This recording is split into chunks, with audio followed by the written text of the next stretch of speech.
When it comes to early detection, just remember the ABCDEs. A is for asymmetry. You want your moles to be perfectly symmetrical such that you could put a mirror right down the middle of it and the image would look the یہ نتائج تجویز کرتے ہیں کہ lemon frost گیکوز کو جلد کے cancer کے نئے علاج کی تحقیقات کے لیے استعمال کیا جا سکتا ہے۔ محققین نے 24 جون کو پلاس جینیٹکس میں آن لائن رپورٹ کی کہ یہ انتہائی دلچسپ تھا کہ وہ لیمن فروسٹ کی خصوصیات کو جینوم کے ایک مخصوص علاقے سے جوڑ سکتے ہیں۔ لینیا چیاری جارج میسن یونیورسٹی کی ایک ارتقائی ماہر حیاتیات ہیں جو اس کام میں شامل نہیں تھی۔ چھپکلی کا مطالعہ نہ صرف چھپکلی کی صحت یا بنیادی حیاتیات کو سمجھنے کے بارے میں ہے، بلکہ یہ انسانوں سمیت دیگر جانداروں پر مزید تحقیقات کے لیے کلیدی معلومات بھی فراہم کر سکتا ہے۔ پچھلی چند دہائیوں کے دوران رینگنے والے جانوروں نے لیپرڈ جیکوز کی وسیع اقسام پیدا کی ہیں، جن میں متحرک نارنجی سے سیاہ یا داغدار سے دھاری دار ہیں۔ یہ حیرت انگیز ہیں کہ ایک خاص نوع اس طرح کے مختلف رنگوں اور نمونوں کو ظاہر کر سکتی ہیں۔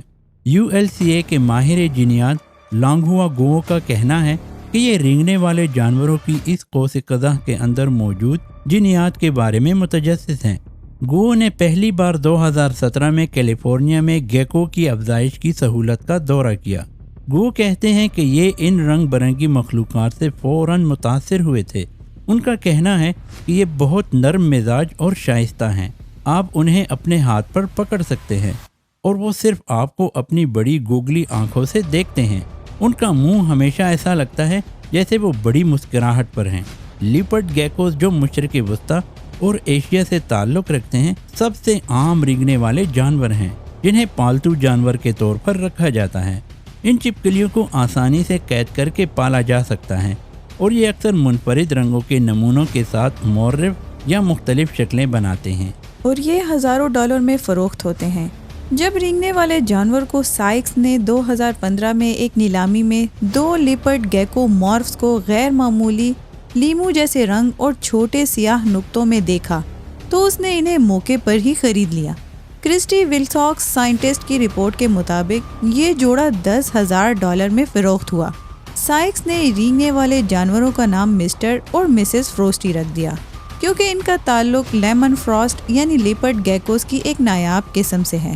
سائنسی امریکن میڈی بینڈر کی رپورٹ کے مطابق ان کی نسل کا مشاہدہ کرتے وقت سائکس نے چھپکلی کے کچھ بچوں کے جسموں پر چھوٹے سفید گانٹوں کو بڑھتے ہوئے دیکھا۔ پھر سائکس نے مسٹر فراسٹی کو دوسری مادہ چھپکلیوں کے ساتھ پالا۔ اس نے جلد ہی 900 سے زیادہ بچوں کی ایک کالونی بنا لی۔ ماریا ٹیمنگ سائنس نیوز کی رپورٹ کے مطابق مسٹر فراسٹی کی تمام اولاد میں سے 80% میں ٹیومر 5 سال کی عمر سے پہلے ہی پیدا ہو گیا تھا۔ اس کے بعد سائنس کو University of California Los Angeles کے ماہر جینیات لانگہوا گو کی طرف سے ایک ای میل موصول ہوئی۔ گو اور اس کی ٹیم گیکوز میں رنگ کی مختلف حالتوں کے پیچھے جینیات کے بارے میں مزید جاننے میں دلچسپی رکھتی تھی۔ سائنس نے فوری طور پر مشورہ دیا کہ گو کی ٹیم تحقیقات کرے کہ اس کے لیمن فروسٹ گیکوز کے ساتھ کیا ہو رہا ہے۔ سائنسدانوں کی رپورٹ کے مطابق اس مہینے میں پلوس جینیٹکس میں شائع ہونے والی ایک نئی تحقیق میں محققین نے پایا کہ انسانوں میں میلانوما سے منسلک ایک جین لیمن فروسٹ لیپرڈ گیکوز کے بٹری رنگ اور ان کے مہلک ٹیومر دونوں کی وجہ سے ہے۔ مزید تحقیقات سے معلوم ہوا کہ مسٹر فراسٹی اور ان کی اولاد سائنسدانوں کو انسانوں میں دل کے کینسر کی ترقی کو بہتر طور پر سمجھنے اور مستقبل کے علاج کے طریقے وضع کرنے میں مدد کر سکتے ہیں۔ جینیاتی جانچ کے ذریعے محققین نے پایا کہ چھپکلیوں نے جین سپنٹ 1 کی ایک نقل پر تغیر پیدا کیا ہے جو پہلے انسانوں میں کینسر سے منسلک رہا ہے۔ یہ پتہ چلتا ہے کہ سپنٹ 1 اس بات کی وضاحت کر سکتا ہے کہ یہاں کیا ہو رہا ہے، کیونکہ سپنٹ 1 کی اطلاع زیبرا فش، چوہوں اور انسانوں میں ملی ہے۔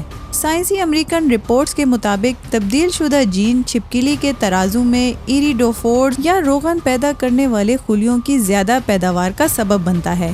ایریڈوفور کی زیادہ پیداوار چھپکلیوں کو ان کا منفرد پیسٹل رنگ دیتا ہے، لیکن سائنسدانوں کو ایسا لگتا ہے کہ یہ ٹیومر کا سبب بھی بن سکتا ہے۔ تاہم ایک معمہ باقی ہے کہ کچھ چھپکلیوں نے بڑے ٹیومر تیار کیے جو مہینوں میں تیزی سے بڑھتے ہیں، جبکہ دیگر میں آہستہ آہستہ بڑھنے والے چھوٹے ٹیومر تھے جو کئی سالوں کے دوران تیار ہوتے ہیں۔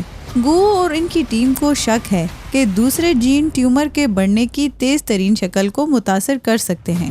نیوزی لینڈ کی یونیورسٹی آف اوٹاگو کی کنزرویشن جینومکس کی ماہر لارا اربن کا کہنا ہے کہ امریکن سائنسدانوں کے مطابق بعض صورتوں میں ٹیومر کو دبانے والا جین کینسر کے پھیلاؤ کو روک سکتا ہے، جو مستقبل کے مطالعے کے لیے ایک دلچسپ راستہ ہو سکتا ہے۔ ان کا کہنا ہے کہ مجھے لگتا ہے کہ اس کینسر کی تحقیق پر اثر پڑے گا، کیونکہ ہم اس سپنٹ 1 جینیاتی راستے کے تحفظ کو اب قدرے بہتر سمجھتے ہیں۔ اربن نے سائنٹیفک امریکن کو بتایا یہ جلد کے کینسر کی نشوونما کا مطالعہ کرنے اور حقیقی علاج کی نشوونما میں حصہ ڈالنے کے لیے ایک ممکنہ نیا ماڈل جاندار بھی ہوگا۔ ٹیومر اور ممکنہ علاج کا مزید مطالعہ کرنے کے لیے گو کو لیبارٹری میں کینسر زدہ ایریڈوفورز کی ثقافت کی امید ہے۔ جہاں تک مسٹر فروسٹی اور ان کے نسب کا تعلق ہے، سائک نے گیکوز کی سائنس کو عطیہ کیا اور اب وہ گیکوز لیمن فراسٹ کو پالتو جانور کے طور پر نہیں پالتے ہیں۔ سائک سائنٹیفک امریکن کو بتاتے ہیں ہم نے لیمن کے ٹھنڈ کی افزائش روک دی ہے